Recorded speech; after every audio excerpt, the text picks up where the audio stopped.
Hi, I'm Paul Roberts, and this is Conscious Counseling 101. And I've got somebody that's requested some topic of motivational videos. Subject of motivation. Let's talk about the subject of motivation. The closest thing I've got to that on videos right now is depression, how to get past depression. Depression is the absolute worst.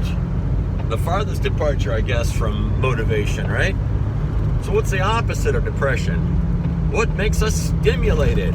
I've also got some videos about how we perceive the world around us and what causes us to be interested in things and what we gravitate towards, and how we examine our conscious understanding of who we are and where we came from nothingness, and how we go towards things. I guess that would be the closest I have to a motivational video. So this will be kind of in tandem with that. I know that we can talk about what we see other people motivated by, okay? There's people that are motivated by the wonder of this world and the things they see in it and want to participate and gravitate towards and, find out about. And there's people that I think get a little bit excessively into greed and the things that making sure they have is one of their big motivations. And so that kind of guides their way of life.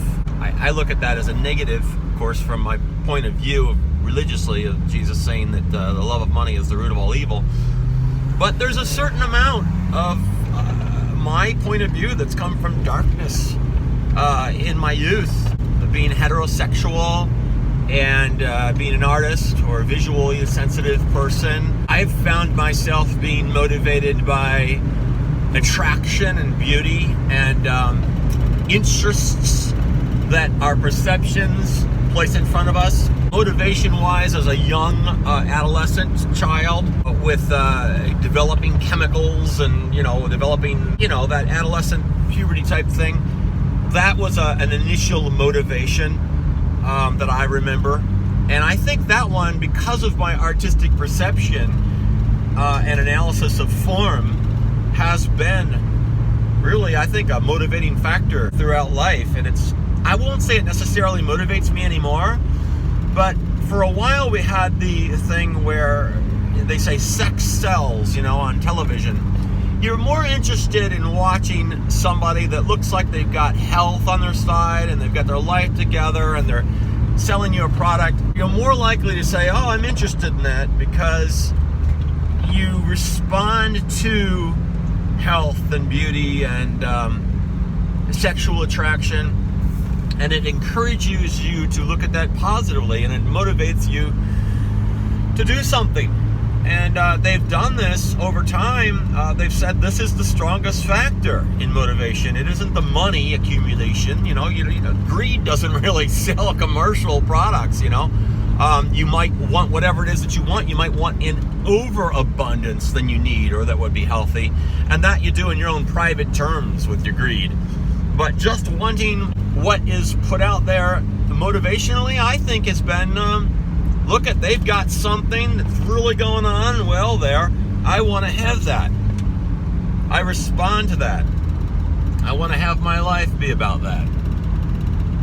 That would be one of the things I think is the most natural motivating factor. And I think there's some ebbs and tones and biorhythms there that are never going to go away. And you're just going to have to accept that we're compelled towards one another in a way that God has made us sensible to those things, and it's going to be a part of your life. But you can't base an entire life on that. So how do you base an entire life? How do you get into motivational things beyond that?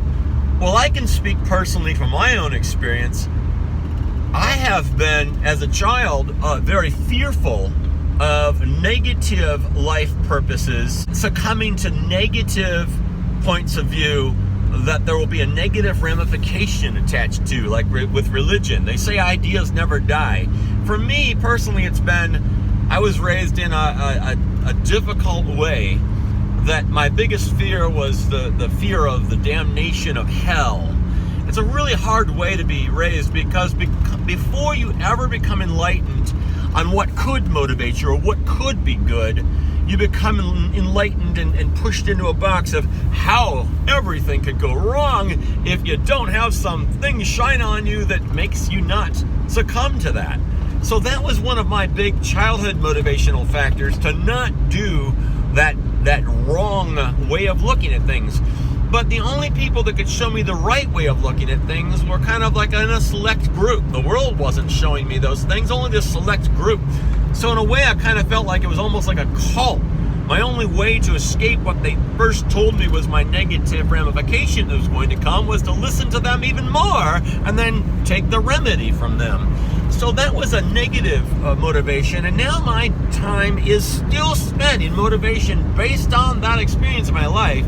But now it's about, well, what would it be that is motivating me towards goodness, or that finding that purpose to avoid that place and that negative ramification, but that doesn't come from those that first gave me that as my tactical fear motivation to cause me to do the search. So in other words, I've taken them out of the equation. I've taken man out of the equation because he's the one that first gave me the difficult package or gift of dealing with that idea and not successfully helping me past it. So I've been talking to my father a lot recently about how he puts his faith in man a lot. And what I'm really saying is, you want to use more about what they might say to do this learning or this gain or get away from it, but you're still in the box. You're still in the box. The flea circus, you know the flea circus? This is the way I understood it when I was a kid. You put a bunch of fleas in a shoebox and they jump up and down, and you take the top off. They're so used to hitting their heads on the top. They don't go out of the box. The circus is in the box even without the top, and it's a flea circus because they've been training themselves to not get out of the box because they think the box top's going to be there, so they don't jump any higher than that.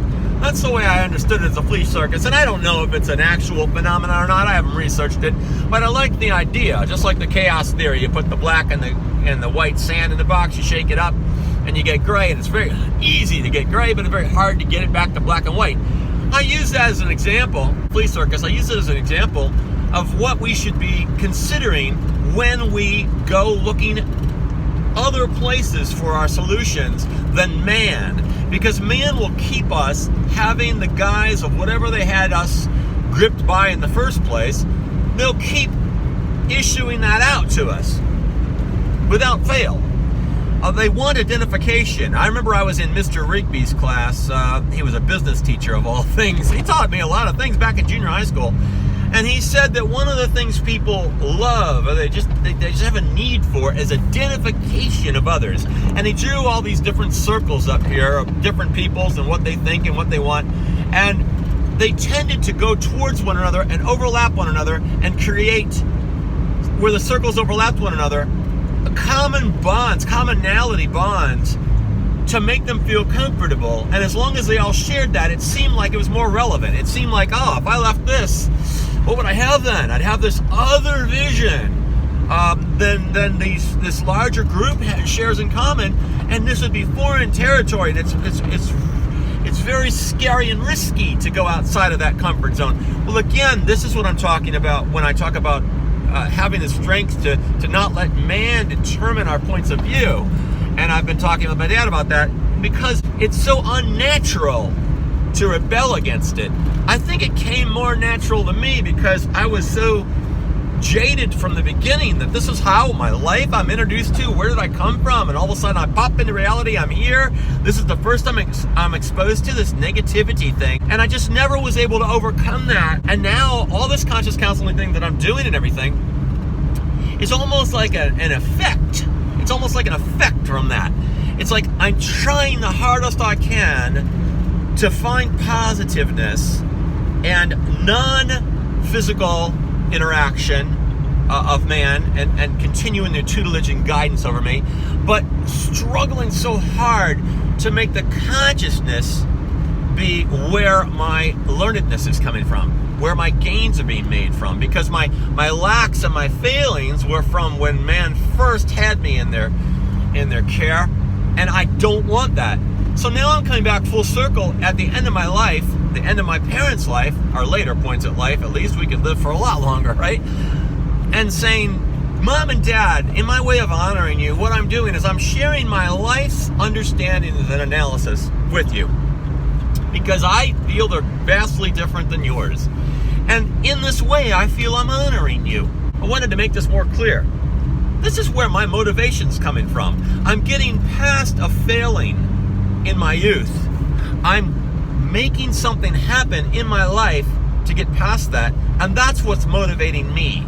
If you have problems, back to the motivation talk that you've asked for, if you have feelings that you're missing something, or you got a bad start, or you're trying to come out of a gloomy place or a depression, and you're looking for motivation to do that, I would say, look at the bad hand you might have been dealt in your life, and realize that it's up to you to reorganize that hand and get that hand redealt to you.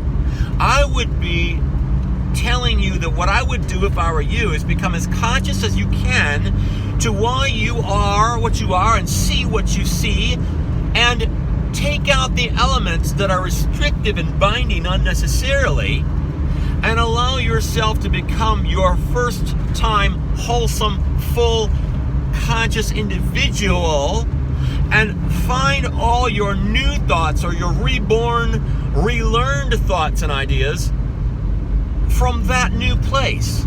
That's why I call it perspective counseling, because you can have that instantaneously if you allow it for yourself.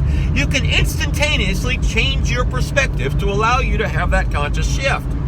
And when you do allow yourself to have that conscious shift, you then are free to explore in a new way of looking at something.